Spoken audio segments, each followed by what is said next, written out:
Right, next up we have Kristen Green, Kristen Green from Crown Commercial Services to talk about procurement for local authorities. Come and get it.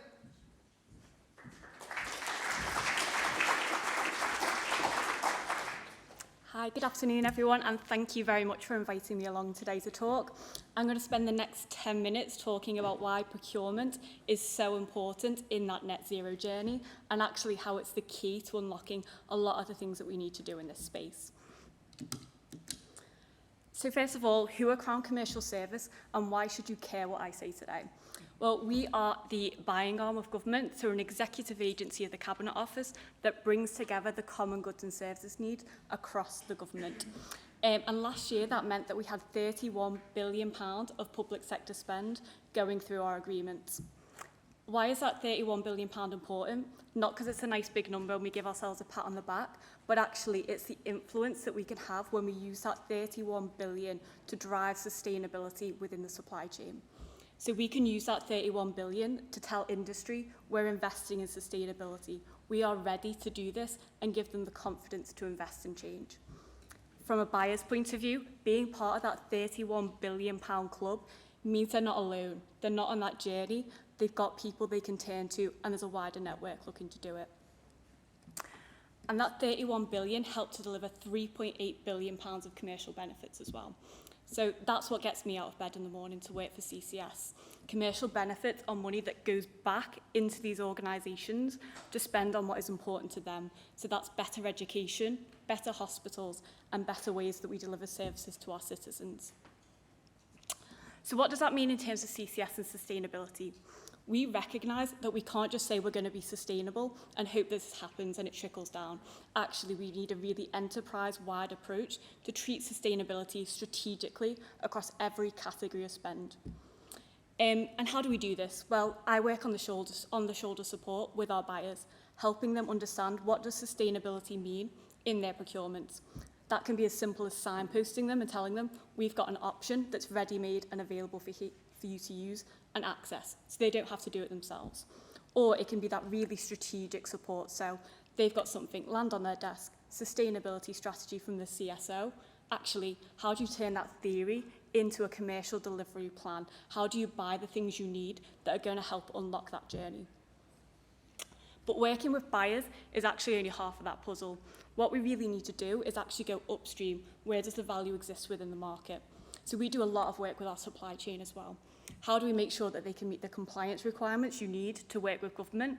But also, how do we capture this innovation that's already happening? How do we make the public sector aware of the good stuff that goes on in industry? And how can they tap into that and know that they need to be asking for it? We use procurement to develop sustainable solutions from the start. We take that pain away. Actually, if you build it in at the front end, you don't have to wait and hope that someone's going to deliver it to you in their bid. You tell them what you need and how you want it, and that's what gets delivered, and you find the right supplier to do it. And finally, we sort of understood that actually there's a gap in the market in driving innovation. There's so much money being invested in these proof of concepts, these pilot programs, these new technologies to deliver net zero.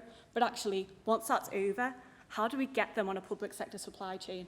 They don't fall off a cliff, and actually that's where we've started to come in. How do we work with them? How do we identify these good, proven products, and do we get them into the public sector supply chain? How do we get them on an agreement? How do we tell the likes of the MOD, local authorities, that they need to be asking for these things and that capability exists in the marketplace? So that's all well and good, but actually, how does that apply to the decarbonisation of transport? Like I said, we all understand what significant input transport has into our emissions. So actually, we've decided we need to treat that from a holistic systems-based approach. It's not just about the cars. We know that that's the easiest thing and what everyone thinks about, but actually it only makes up about 68% of those emissions. And again, that's complicated enough when you think about actually the vehicles, the infrastructure, and how do you incentivize and encourage people to actually make that transition that they need.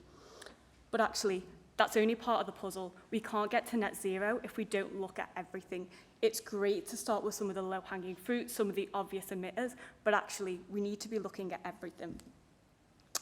So as part of the work that we do, we're looking deeper down that value chain. So working with the likes of HGVs, making up about 19% of that emissions in transport. I know what you're thinking, people in government don't buy HGVs, but actually it goes back to that 31 billion we talked about before. We are getting goods delivered to us, and actually, how do we influence down that supply chain within those tiers to get them to change? So can we encourage them and say, actually, we want you to explore electric transportation? Can you use different models of distribution to help? And how can you decarbonise that last mile? Can we be using e-bike couriers for those final things within the city?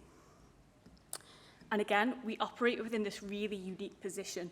We can help build those greener, better cities that we want to see and live in. So we do a lot of work with local authorities on what their transport decarbonisation journey looks like. So how can we help them build local transport networks? How can we work with the strategic roads networks and actually make sure the asphalt that they're building these new roads with is the lowest carbon possible to help really decarbonise that journey fully?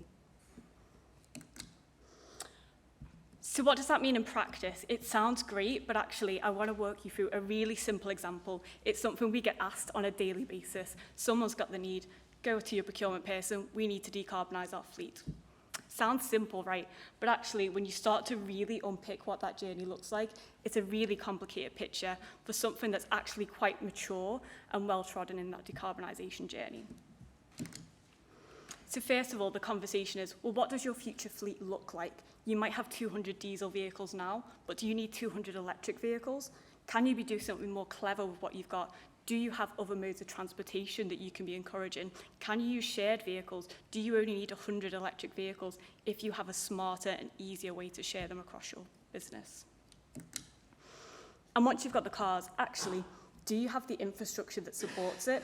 Have you got these EV charging points in the place? Have you got the place to put them in your warehouses? It sounds simple, but we've all seen the horror stories where people invest in EV and actually they don't have the infrastructure, and it's going to take 2 years to get the DNO to give it the power that it needs to charge their vehicles. And how are you going to power them? We start talking about, oh great, you've got EV charge points, but actually, if you're not on a renewable energy tariff, if you haven't thought about power purchase agreements, how green and renewable is your EV strategy if actually it's on old coal-based power plants? And again, that's before you even start considering, where does hydrogen fit in that mix? Have you got these really yellow fleet heavy vehicles that actually might not transition over to electric and are better suited to a hydrogen model? And again, that's great, you've got your contract in place, but how are you going to use them moving forwards? We see it all the time. Actually, we've transitioned to electric vehicles, but our vehicles don't have any downtime. We don't have a time to charge them at our depots. We're on the road 100% of the time. So actually, how do you build fuel cards into that mix? How do you think about actually who's going to service them, who's going to maintenance them? How do we get the data that we need about how they're using to make sure they operate in the way that we want them to? So actually, what seems quite simple really needs a lot of support, and that's where we step in to try and help and support local authorities, government departments on this journey. So, electric vehicles, are we there yet? I know there's been a lot of rhetoric, a lot of change in the news, but actually, we're seeing that change happening. We're seeing that drive. I know there's been the change to the ban, which, in my view, actually, quite naively, I don't think makes a fundamental difference. We think, and I dream of a world where we can encourage people that EVs are the actual just natural first choice in this space for their fleet. They're easy, they're efficient, and they understand what that means. I hear people talk about range anxiety all the time, about actually, oh, I can't transition to EV, I'm worried about the range.